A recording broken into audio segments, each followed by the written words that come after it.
আচ্ছা, আপনারা কখনো লক্ষ্য করেছেন পৃথিবীর সব জীবের মধ্যে পুরুষই কেন সুন্দর? প্রকৃতির এক অদ্ভুত নিয়ম আছে যার নাম সেক্সুয়াল সিলেকশন। এই ধারণাটি দিয়েছিলেন বিখ্যাত বিজ্ঞানী চার্লস ডারউইন। তার তত্ত্ব অনুযায়ী অনেক প্রাণীর ক্ষেত্রে মেয়েরা সঙ্গী নির্বাচন করে, আর সেই কারণে পুরুষদেরকে হতে হয় আরও সুন্দর, আরও আকর্ষণীয়। আপনারা যদি প্রকৃতির দিকে তাকান তাহলেই বিষয়টি ভালোভাবে বুঝতে পারবেন।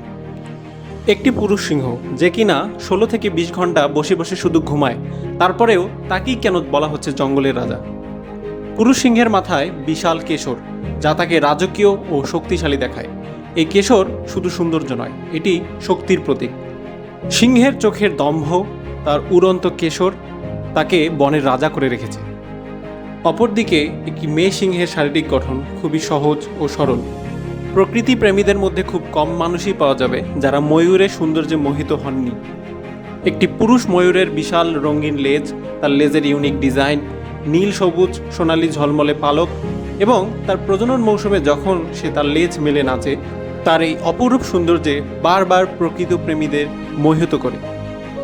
খুব কম মানুষকেই পাওয়া যাবে যারা কিনা মোরগ দেখেনি। একটি পুরুষ মোরগের রয়েছে উজ্জ্বল বড় ছুটি, সুন্দর লেজ, উজ্জ্বল রং, সবকিছুই তাকে একটি মুরগি থেকে আলাদা করে রাখে। এই তো গেল প্রকৃতিতে বিরাজমান কিছু জীবের কথা। এখন আসি মানব জাতিতে। মানব ইতিহাসে সবচেয়ে সুন্দর মানুষ ছিলেন আপনার সবার প্রিয় নবী হযরত মুহাম্মদ সাল্লাল্লাহু আলাইহি ওয়াসাল্লাম। সাহাবীরা তার সৌন্দর্য বর্ণনা করতে গিয়ে বলেছেন, তার মুখমণ্ডল ছিল পূর্ণিমার চাঁদের মতো উজ্জ্বল। আমাদের আরেকজন নবী, যাকেও আল্লাহ তাআলা অসাধারণ সৌন্দর্য দিয়েছেন, নবী ইউসুফ আলাইহিস সালাম। একটি প্রসিদ্ধ ঘটনা অনুযায়ী মিশরের রাজপ্রাসাদের নারীরা যখন ইউসুফ আলাইহিস সালামকে দেখল, তখন তারা চোখের চাহনি সামলাতে না পেরে আপেল কাটতে গিয়ে তাদের হাত কেটে ফেলে। হাদিসে বর্ণনা করা হয়েছে পৃথিবীর সৌন্দর্যের একটি বড় অংশ তাকে দেওয়া হয়েছিল।